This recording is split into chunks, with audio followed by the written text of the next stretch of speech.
Well, as you know, I've been exploring the world of nutrition with a lot of great minds: Peter Dobromilski, Tucker Goodrich, Dr. Chris Kenobi. We've had Dr. Paul Saladino on the program, several folks who are sounding the alarm about the dangers of vegetable oils, also known as seed oils, also known as plant based oils, is the trendy term for it. So I thought, who better than to have on the Seed Oil Liberator himself? So, welcome to the program. Thanks so much for having me, David. It's really a pleasure to be here. Now, you have a Twitter account, and it's at Seed Oil Facts. And its Yes. description is: there's never been more chronic disease than there is now, but surely it can't be the food. But it's all about getting into the seed oil topic, right? Yes. So I think, it's pretty clear to most people, when you look around that people are pretty sick these days. Lots of people are carrying excess weight. People are fatigued. They don't feel good. They have depression, anxiety. They have a number of chronic diseases. And, there are lots of statistics to back this up. And, when you look into what are people doing differently than in a prior period, 100 years ago when these conditions were much more rare, the thing that really stands out the most is that we're eating a lot more vegetable oil. So since 1960, the amount of vegetable oils, calories that we get from vegetable oils has nearly tripled. And you look at meat, grains, and sugar, we're eating slightly more of those, but really the one thing that is markedly different in our diet now versus prior, vegetable oil seems to be the main culprit. Now, recently I had a listener email me saying, now, yes, the seed oils are very, very problematic, but actually the big issue is uh, breathing. We're not breathing right, that we're not Hmm. eating crunchy and chewy foods when we're young. We're not being breastfed long enough when we're young. So our jaw muscles are not being developed, and we're getting this underdeveloped jaw structure that makes it difficult to breathe, which creates sleep apnea and fatigue and lack of development for the child when they're not getting good restful sleep, and that is the real key issue. So I mean, and then of course everybody else has other issues. Some people say it's the plastics in the food that's causing everybody's endocrine system to be disrupted, or some people say it's radiation exposure with all the Wi-Fi. That's more of a considered more controversial, I guess. But there's all these different culprits. How do you identify the seed oil thing as the big enchilada from what you've seen? Yeah, so that's a really good point. Certainly, all those things are important and have, some effects on us that, could be considerable. But, you know, so there's a great book by Dr. Kate Shanahan called Deep Nutrition, which I recommend to everybody. She goes into some of that. There are lots of environmental contaminants these days that could be causing some of these issues. And she basically concludes that, um, all the increase in chronic disease, it doesn't appear that these other substances are driving that. So there's a good explanation in there. But, really when I convince my friends to do this, wacky diet with me where they cut out seed oils, which are in everything, it's what is convincing them is not really the studies, because, you see studies in both directions, and we can talk about why that is. But what convinces them more is just that they try it themselves and they really feel much better. So when you cut out seed oils for a week or two, you feel better. And then when you reintroduce them, you immediately feel worse. And it's a noticeable difference. We don't really notice it when we're eating them every day, but when you cut them out and then reintroduce them, it's quite noticeable. And you have lots of people, you've had a couple of great conversations with Tucker Goodrich, and Tucker Goodrich is very well versed in the science. But I think what's very powerful about what Tucker Goodrich says is that he had you know, issues with chronic disease for years, chronic diarrhea, and he cut out seed oils, and within days his chronic diarrhea went away. He stopped getting sunburned in the sun. All of these things that, seem to be miraculous, but if you try it yourself, that's a really powerful way to see just what these things are doing to us. Yeah, and that's what a lot of people are reporting on my radio show when we talk about avoiding the seed oils, how it seems to make a big difference. People also say that about cutting out processed flour, processed sugar. How do we know that, because a lot of people in the keto, low carb world or whatever, or not even just that, this general nutrition conscious world have become convinced that sugar and processed grains are the real driver of all the unpleasant health that people feel. Why do Yeah. you think the seed oils are a bigger problem? Yeah. So I like to take a ancestral view of nutrition. I think science has the scientific process is not a perfect process. Studies often get things wrong. But if you look at the ancestral view, before we had modern emergency medicine, we had to learn to nourish ourselves properly because there was no other way to prevent these diseases. If you got these chronic diseases, you were really screwed because you couldn't treat them in the way that we can, arguably inadequately treat them today. And we've been eating grains and sugar for a long time. And you could argue that the grains and the sugar that we eat today are very different than the ones that we used to eat. And I think that's true. And I personally try to avoid the really modern, refined, processed grains and sugar, especially, high fructose corn syrup. But if you look at hunter-gatherer societies where these chronic diseases are basically non-existent, you get these populations have a variety of different dietary habits. So the Samana in Bolivia eat a large number of carbohydrates, and they eat complex carbohydrates, and they have the lowest incidence of coronary disease ever recorded. At least they used to. They're starting to eat more modern food, so that's not quite as true anymore. But I think there's many ways to get there. I think that technology generally makes food worse because technology increases the profitability of food, and it takes science years to catch up to what this technology is doing to the food and how it's affecting us. So the science is a little bit lagged. So I generally try to think of it in that kind of framework. We've been eating carbs for a long time, and these diseases are new. So it seems to me that it must be something new that's causing these diseases.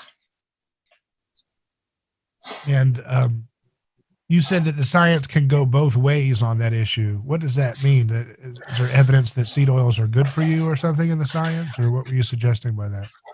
Yeah, so on Twitter you'll see there's lots of debate on this, and there's people that think that seed oils are cardioprotective and that they decrease your risk of heart disease and things like this. And we see headlines, if you pay attention, for example, on something like eggs, you'll see a headline, study says eggs are bad for you, and then a month later there's a new headline, study says eggs are good for you.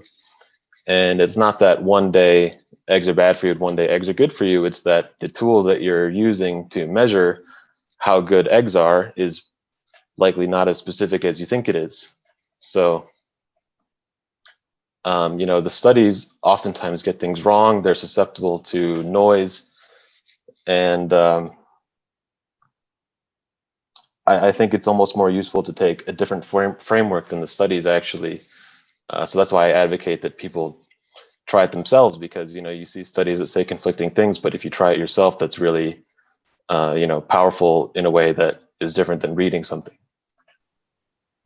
Then you have examples like the experiments that Brad Marshall, we've had him on, and he did the croissant diet to try to demonstrate that you could lose lots of belly fat while eating croissants with flour and so forth, but butter, lots and lots of stearic acid butter. Have you looked into that? Any thoughts on that?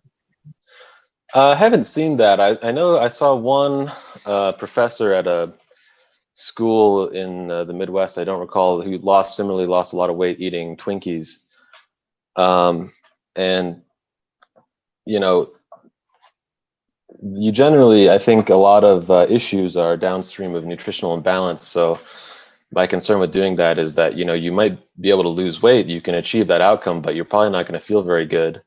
And I think that, like I said, thinking about it in the ancestral framework, our ancestors really optimized the ideal diet because they had to, because if they didn't, they would have gotten sick, and they didn't have good ways to treat them once they got sick. We have much better ways to treat. The emergency medicine is much better now than it was back then.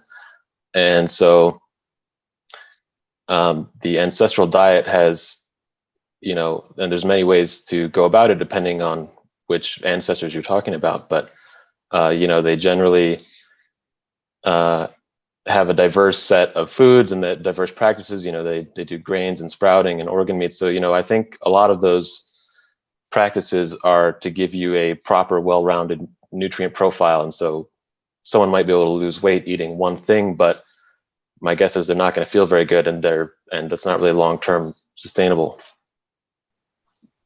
Yeah, and I think he was not.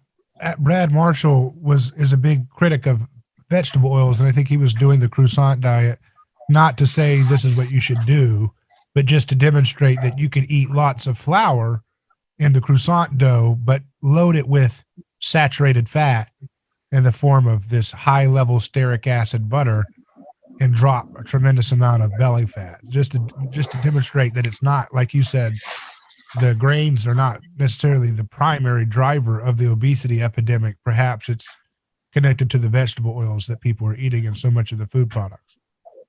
Yeah, that's generally been my experience as well. When I cut out the vegetable oils, I upped my butter intake quite a bit, and I lost weight and have kept it off. And I think, if you see people on the keto diet, and the keto diet is high animal fat, high protein, and those people have generally a very much easier time keeping weight off than everybody else does. When you eat carbohydrates, they don't satisfy you as much.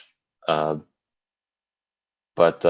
eating animal fat really satisfies you, and people that do that seem to keep the weight off. So, and it's interesting too. I was just thinking about the satiety that comes with saturated fat.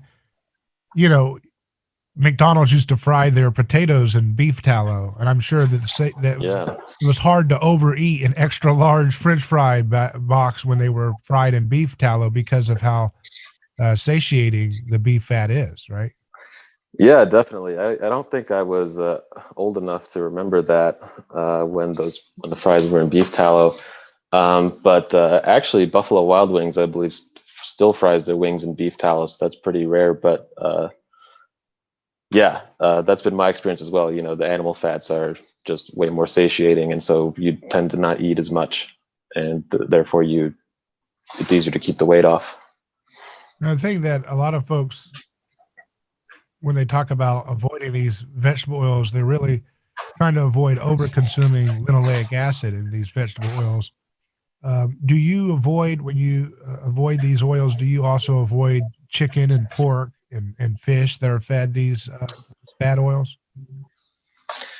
Yeah, that's a great point. So right, as you mentioned, linoleic acid, I know your previous guests have talked about that. That seems to be, like one of the most compelling frameworks for why these oils are causing the problems they are. And farmed animals, because of the feed, have higher levels of this fatty acid in their tissues.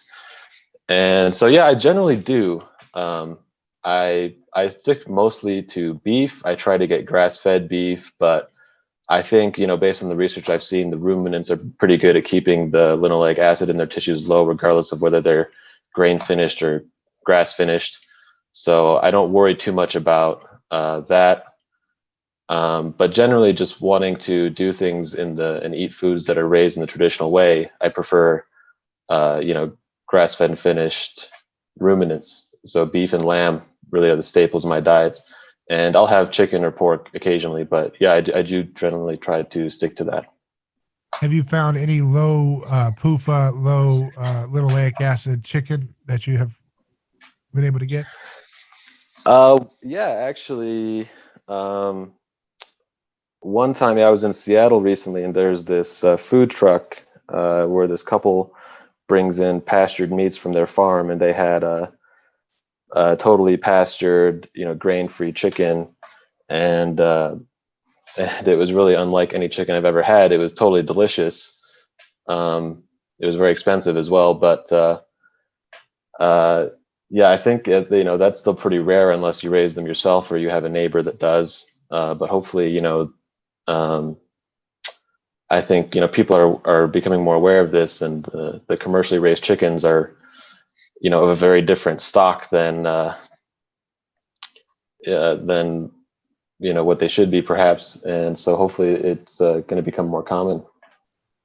And I know that that I've heard it that the chicken skin and fat for and also pork skin and fat sometimes has the same level of linoleic acid as these vegetable oils if you were just eating them and cooking with them directly. So that's a big deal. It's not just a small issue, it appears to be, if you're eating that kind of food on a regular basis. Yeah, yeah.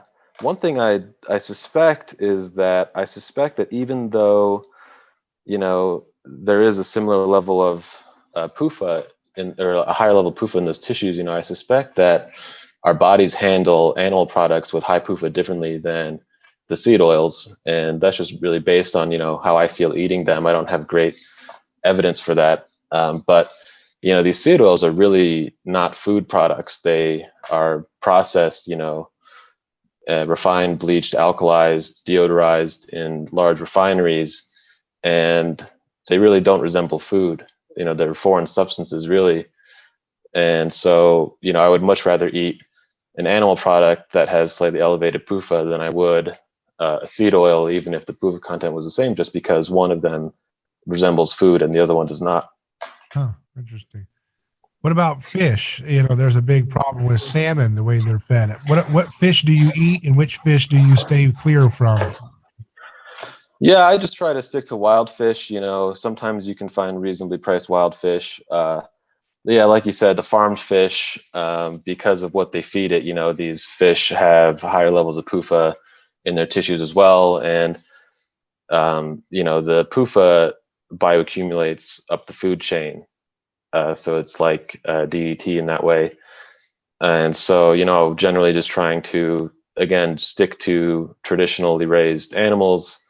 It doesn't get any more traditional than wild. So I don't really have a preference for a particular kind of fish, but I do try to stick to wild fish when I go for fish.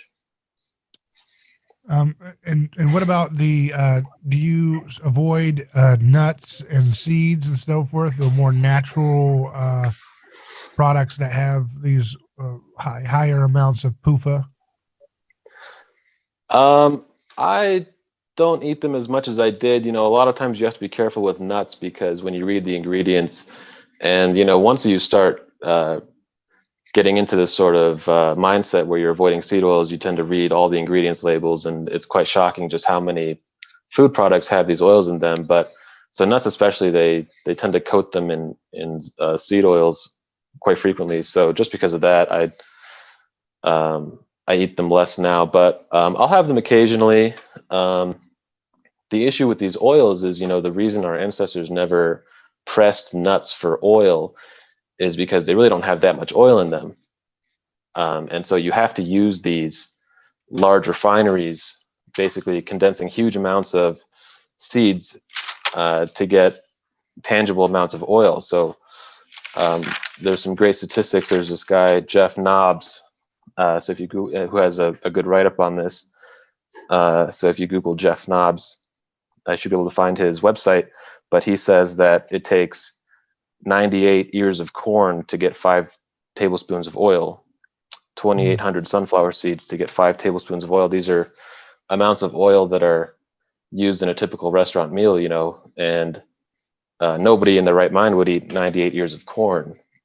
But it's the processing that condenses it into a form that like I said, doesn't really resemble food.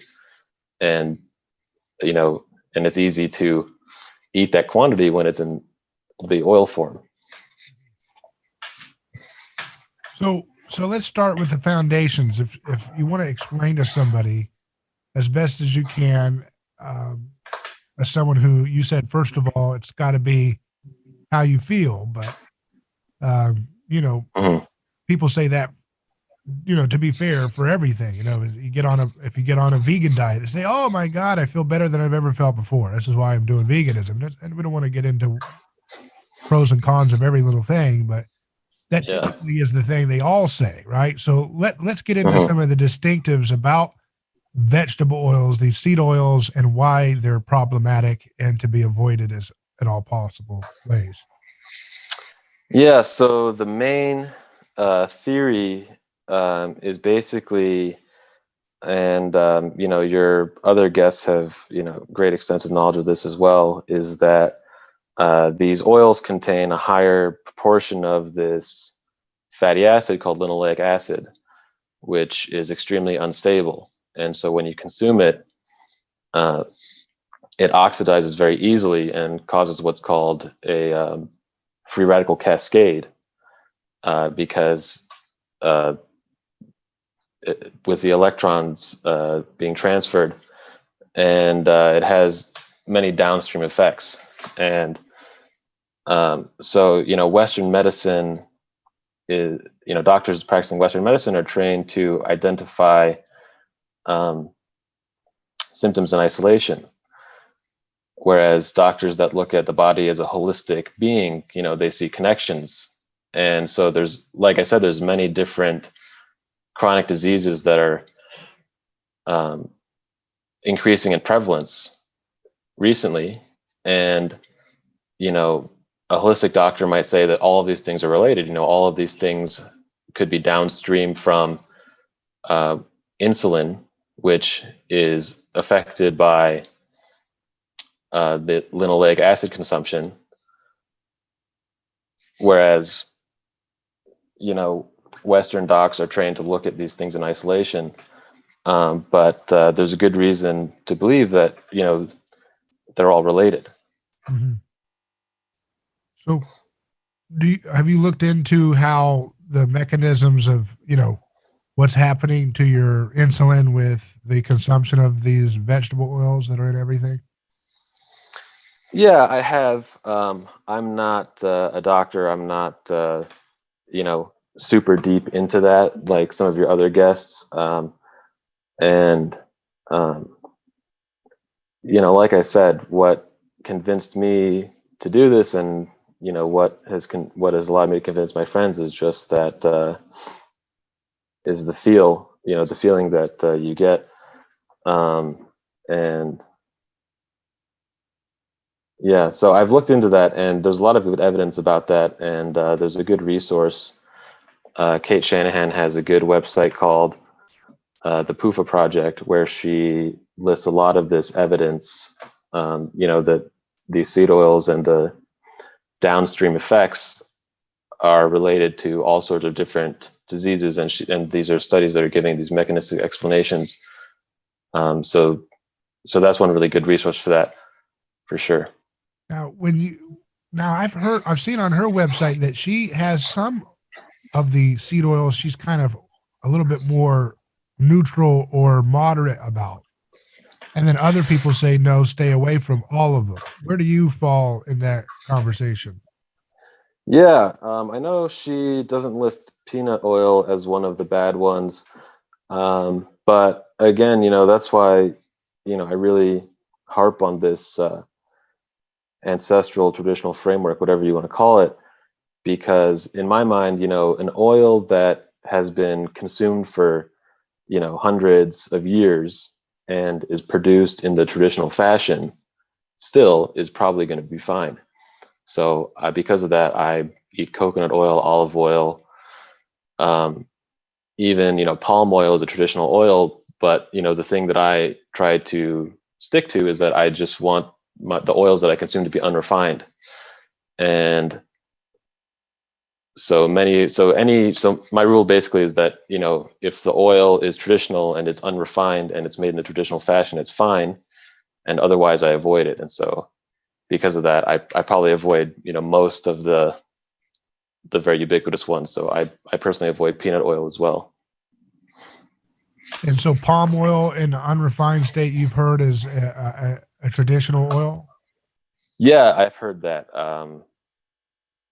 Yeah, I don't have too much experience with cooking with it myself, but I know, there are some indigenous populations that sustain on it, kind of similar to coconut oil as well. How about avocado oil? Avocado oil is kind of a tricky one. I think that in theory it's good, but my concern is that lots of the avocado oil on the shelves is likely doctored. So there's a team at UC Davis that looks at oils. I can't remember exactly what they're called, but they have studied avocado oil, and they tested some batch of 10 or so brands, and they found that a couple of them were entirely soybean oil.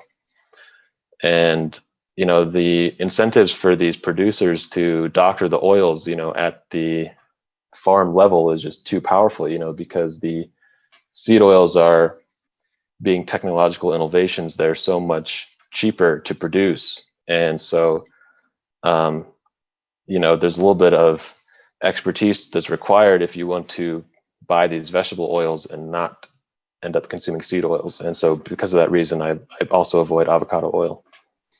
And that's a similar case with a lot of olive oil, isn't it?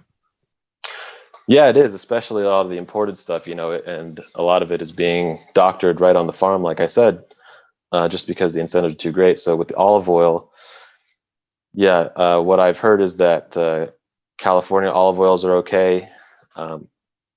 My family gets our olive oil from Costco.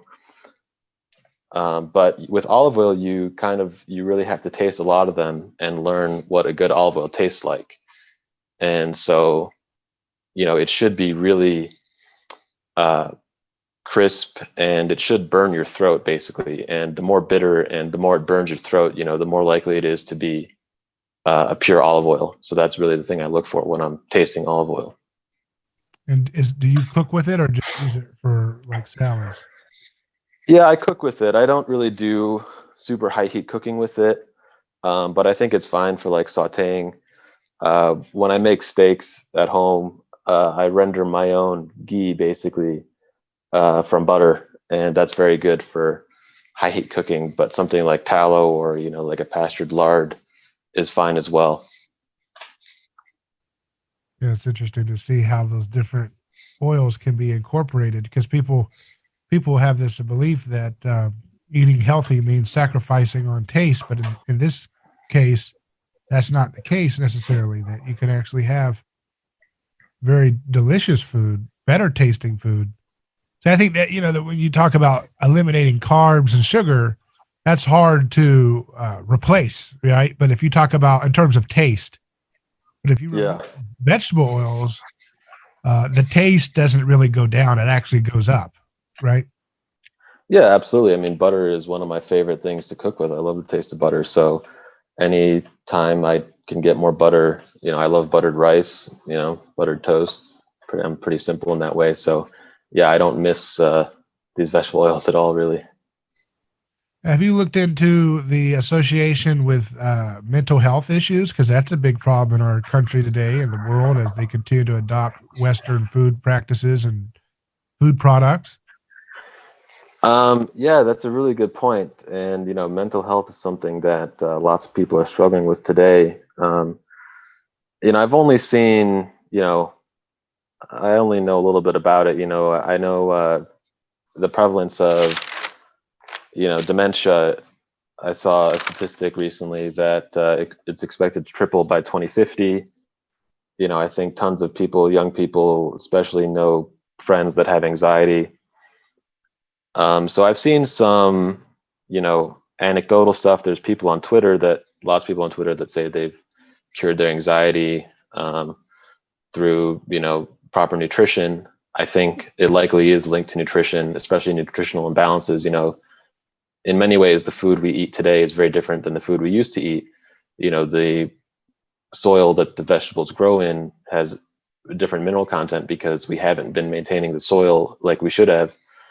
Um, So there's a lot of reason to suspect that nutritional imbalances could be related to that. In my own personal experience, I went vegan for a period many years ago, and my anxiety went through the roof. And when I cut out the vegan diet, when I brought meat back in, I cut out the seed oils, I had a vast improvement in my anxiety levels, in my mood, in my energy levels. So for me, again, that's been the experience as well.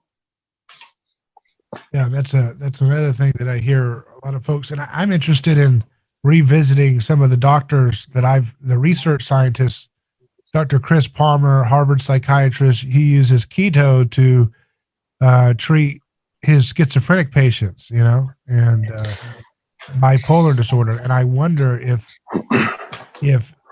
keto is inadvertently reducing the amounts of vegetable oils that his patients are consuming. If you do a keto diet, you're not going to go for the French fries and potato chips.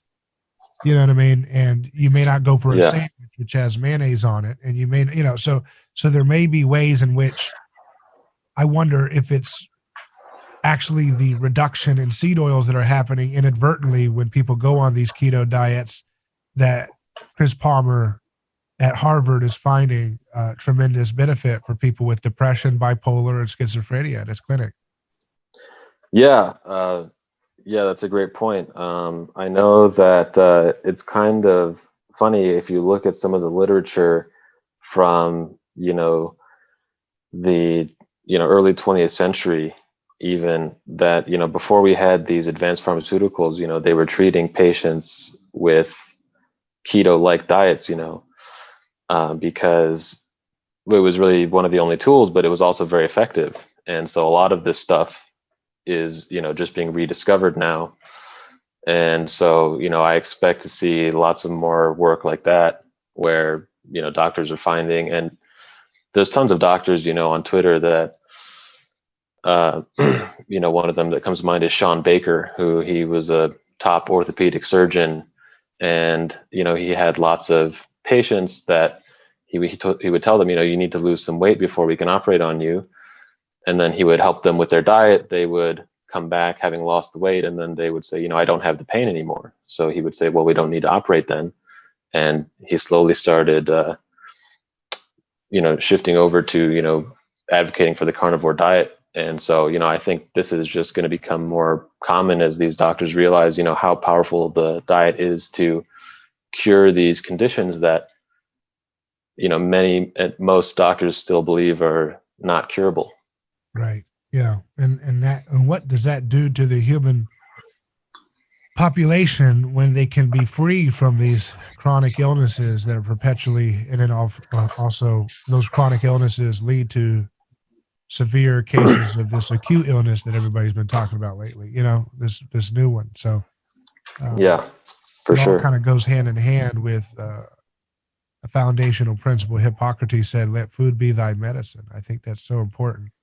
Not that food Absolutely. is primarily seen as medicine as a concept, but that the foods that you're putting in or are not putting in could be the foundational issue for health problems that seem to be popping up at such a rapid pace. And as you said, the Western pharmaceutical paradigm does not have the proper foundational epistemology to even begin to approach a proper way of dealing with these diseases that look at these things as interconnected issues, not machine, compartmentalized parts.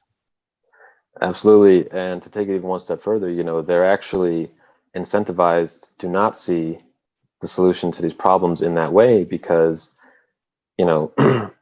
you really can't make any money off of it, right? If you put somebody on a carnivore diet, you pay the farmer for the grass-fed beef, but the farmer is selling virtually at cost, and there's no money to be made. And so I think it's not, the solutions aren't going to come from that sector. The solutions are going to come from the individual doctors, that are on the cutting edge of this, that are treating their patients with this stuff, and forming their own communities and forming their own, philosophies. And that's where we're going to see the innovation happening.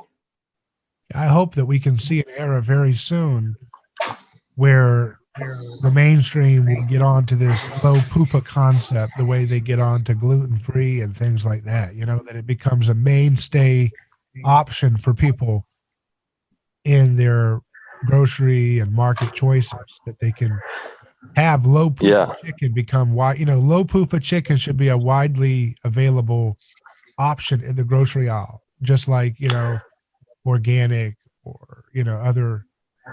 You know, I saw this chicken product at a farmer's market that I was getting for a while, and it said no corn and no soy. And I thought, Yeah. wow, I found me a good you know, low PUFA chicken product, and it was expensive. Yeah. And I bought it a few times, and it was very good. And then one day I said, "Well, can I see the feed that you're feeding these chickens, just to see what you guys are doing?" And the second or third ingredient was sunflower oil, which is a very, Oh, well. you know, high level linoleic acid, you know, oil. And I thought, oh man, they basically, I don't know how much is in there. I mean, it was the second or third ingredient, and I thought, you know, they've basically jumped out of the frying pan into the fire here with the PUFA. You know, Yeah.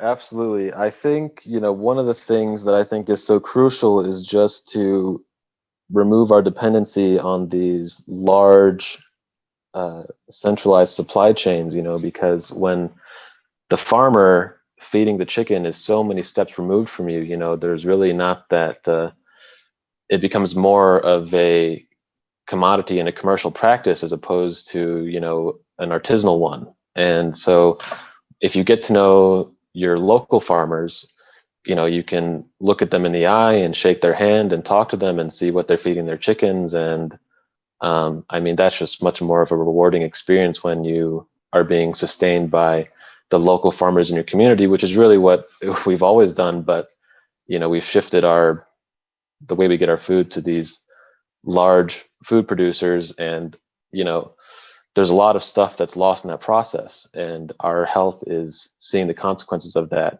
And even stuff like chicken that is labeled soy free, you wonder seeing that, if they're just doing something else to get around it. And, really the best way to circumvent that is just to find a local chicken producer, visit them. They're all really friendly, shake their hand and get your chicken the old fashioned way. so if vegetable oils were banned completely and Hmm. eliminated out of the food supply, I mean, how remarkable of a change do you think we'd see in the health and medical sector and overall health of Americans if we just banned them completely from any introduction? Obviously, I'm not saying ban from the Yeah. way you deal with it. I'm just saying if you could eliminate them completely in fiat overnight, what would happen? Yeah. I think it would be remarkable. I think uh, the people that eliminate them, so these fats stick around in our tissues for a long time. They have very long half-life, and so it takes years to eliminate them completely. But even though that's the case, you see lots of benefit in the short term eliminating them. Like Tucker's story, for example, is a great one. His chronic conditions alleviated within days. So I think it would be a drastic change. And you look at, I mean, I'm sure a lot of your listeners have heard this, but just, I mean, all of these doctors that are treating these patients, and with removing seed oils and with diets like the carnivore and keto diet, a lot of their changes that they're noticing, the patients are noticing, are quite immediate, on the scale of weeks and months. So I think it would be pretty drastic and pretty immediate. So again, you're not a doctor or anything or scientist here. We're just talking Hmm. as best as we know. But so what is happening if it takes years to get these things out of our bodies because they bioaccumulate, but then you stop adding more? What's physically happening there that you're seeing health benefits, even though you still got them all in your body from years of eating it before? Yeah, it's a great question. I mean, these substances are, like irritants, right? And so if you give somebody a low dose, you know, poison or heavy metal or something, right?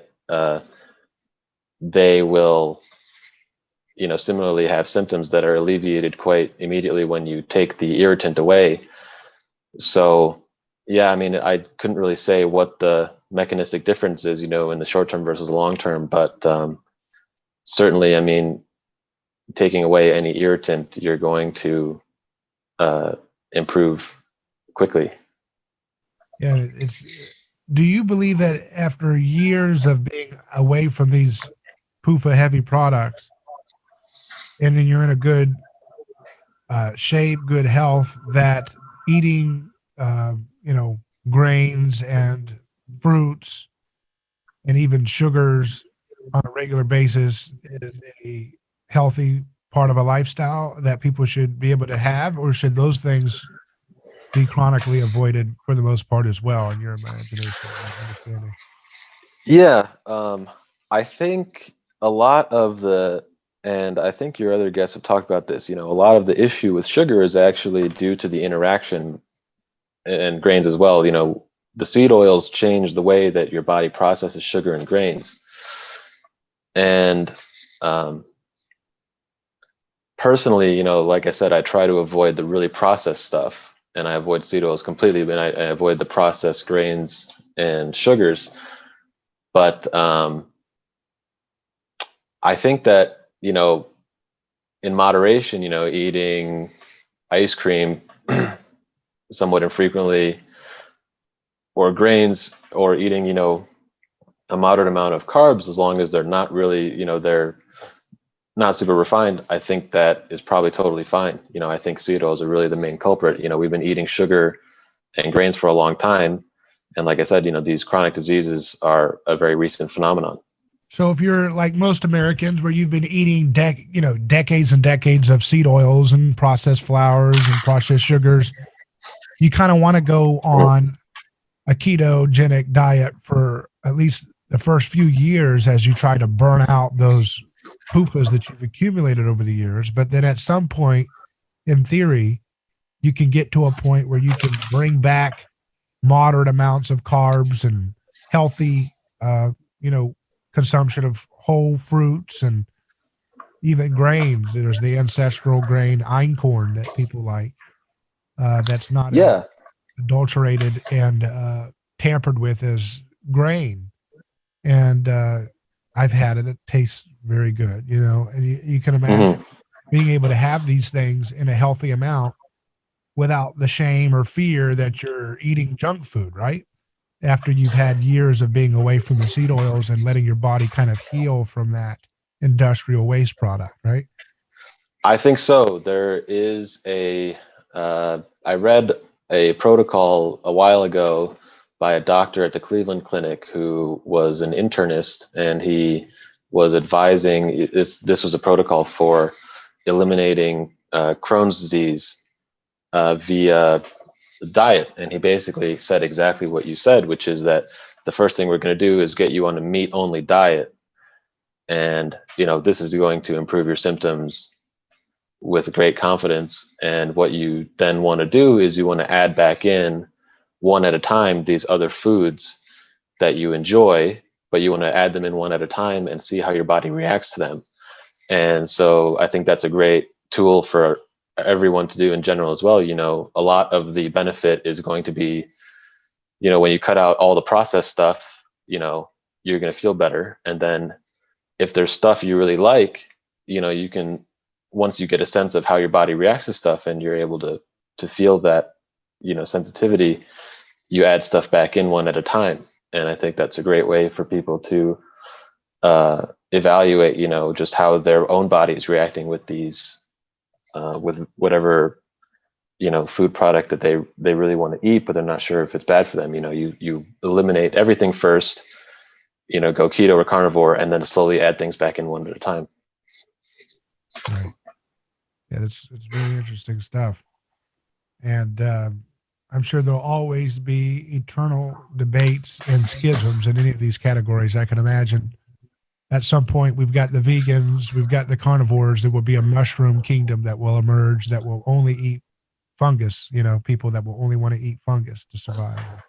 Yeah, And I wouldn't be surprised to then see you'll it. have people in the carnivore world. They'll split up into camps, and there'll be somebody that says actually the key to good health is to eat reptiles almost exclusively. And Yeah, Yeah, there are people that have wacky diets. I'm probably one of them. There are people that drink only raw milk. Yeah, I think it's more fun to just be out there and be eccentric and do something no one else is doing, and get a lot of attention. So I'm sure we will see a lot of that. So, what are some other health effects or benefits that you've personally noticed, or friends, or that you can attest to for folks who are thinking about making a life change in this direction? Yeah, just thinking of myself, one of the biggest things is just the energy level, and having consistent energy and throughout the day. Yeah, I think that's something that a lot of people don't have, and sort of think is normal, especially as you get older. But um, personally, that's one of the benefits I noticed. Another thing that I first noticed had to do with when I was exercising. So before I eliminated seed oils, I would go to the gym and I would do some cardio to warm up. And in doing cardio, if I hadn't done cardio in a while, I would get tension and pain sort of in my chest and kind of tingling and going up to my face sometimes, depending on how much how hard I was working, if I was really pumping. And I figured that's just normal. I haven't worked out in a while. But since I eliminated seed oils, I can go for a run now and I don't experience any of that tightness or sensation, in my face or chest that I used to think was normal. And, I think it could be related to just the general level of inflammation I was experiencing when I was eating these seed oils versus now. And I think there's a lot of little things that are difficult to measure, difficult to quantify. And so because of this, you won't see them necessarily in the scientific research, but when you talk to people, that you'll see that a lot of people notice similar things as well.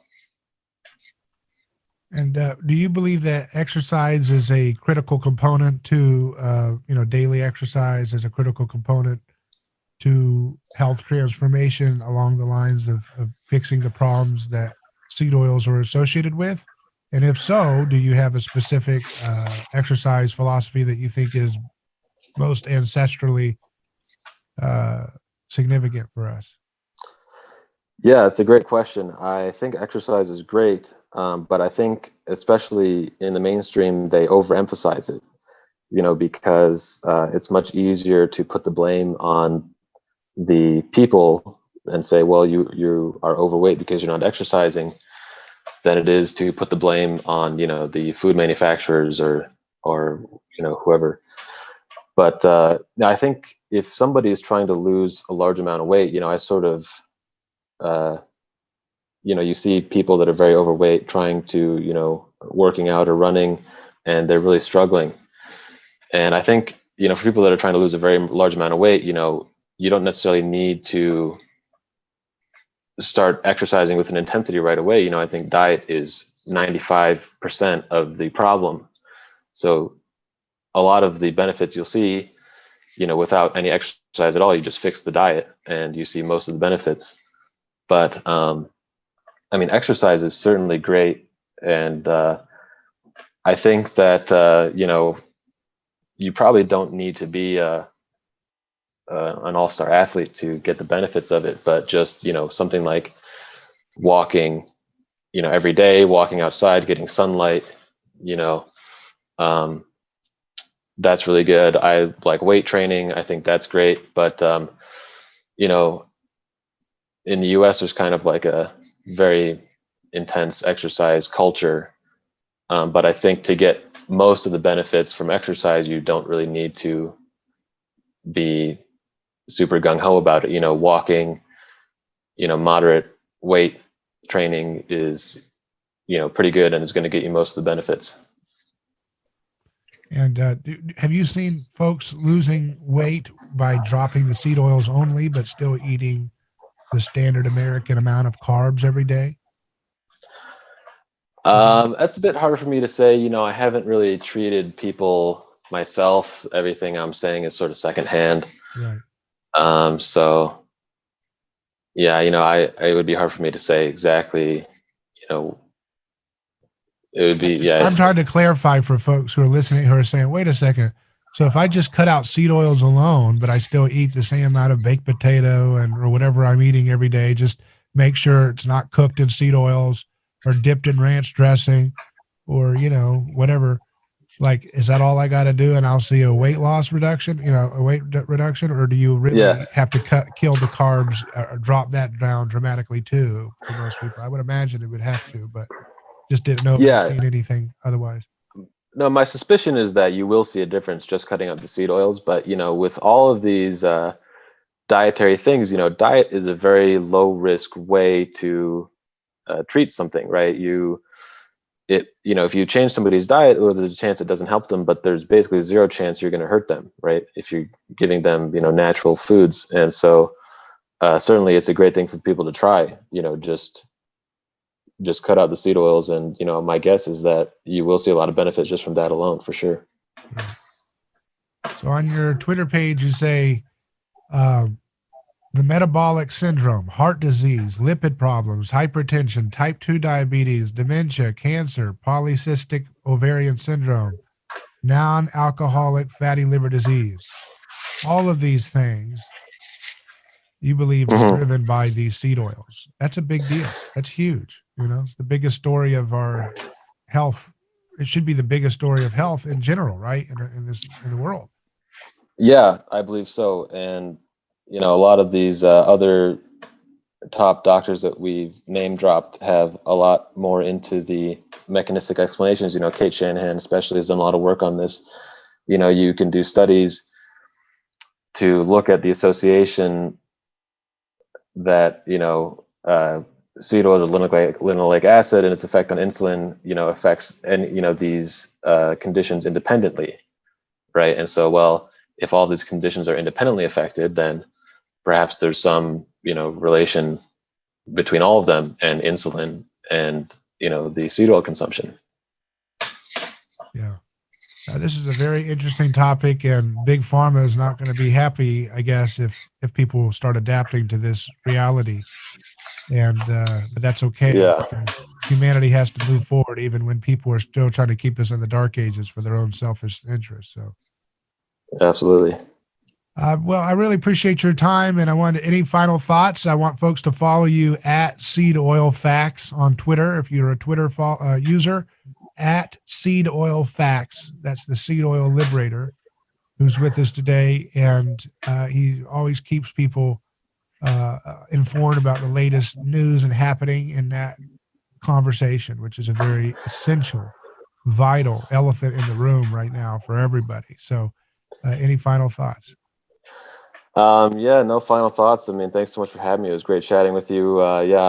Twitter is for sure the best place to reach me. I try to stay in the conversations that are going on and the debates in this area. And so, if you follow me, you'll definitely see that as well. So it's a good way to stay informed. All right. Well, I really appreciate your time. Thank you for coming. Yeah, thank you so much, David. Take care. All right.